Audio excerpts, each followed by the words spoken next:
ብሩኬ እንግዲህ እዩ አብሬ ልኖር ብላ እቃዋን ይዛ መታለች ማለት ነው። ብሩኬ ግን አንተ ነህ ጥፋተኛ። ምክንያቱም ይሄ ነገር ልክ እንደ ሩታና እንደ አብርሽ የሆነ ነገር ነው የገጠማቸው አሁንም ማለት ነው ቤተሰብዬ። እና ለምንድን አንተ በመጀመሪያ ለምን ተቀበልካት? ለምን ወደ አንተ ህይወት ውስጥ እንድትገባ ለምን አደረካት? በድንገት ቤት የመጣ ምናምን ካንተ ጋር ልኖር አለችኝ ብቻ ሳይሆን ካሜራ ደቅነህ እንደዛ ከምትል ከሀይሚ ጋር ህይወትክን ምስቅልቅል ቅል እያደረገችው አንተ እንዴት ልትቀበላች ቻልክ? በመጀመሪያ ያነሳህን ሰው ነው መቀበል ያለብህ።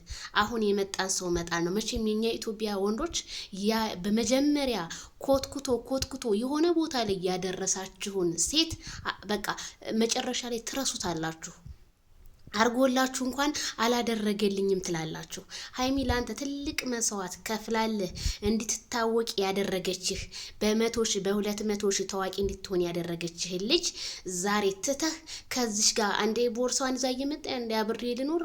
ለምን ወንድ ነህ? ለምን ቤትህ ሲጀመር ከፈትክላት? ቤትህ ከፍተህ ቪዲዮ ለጥቅም ብለህ ቪዲዮ ካልከፈክ በስተቀር እሷን ከበሩ ማስገባት አትችልም ነበር። ግን አንተ ቪዲዮክ እንዲታይልህ በዛ ላይ ኮሜንታተር ሲያለስብህ እነዛ የሀይሚ በጣም አናብስት የሆኑ ኦዲየንሶቿ እንደዛ ሲለፈልፉብን አንተ ግን እነሱን ኢግኖር ያደረካቸው።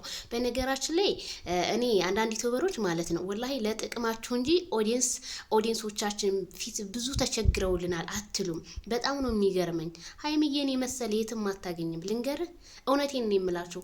የእነሱ የውሸትም የምንም ይሁን የፈለገው ነገር ይሁንም በቃ ህይወታቸውን አሁን እያደረጉት ያሉት ዝም ብላችሁ ቪዲዮን የሚሰሩትን ተከታታይ ቪዲዮዋቸው ልክ እንደ ሩታና እንደ አብርሽ ቪዲዮ።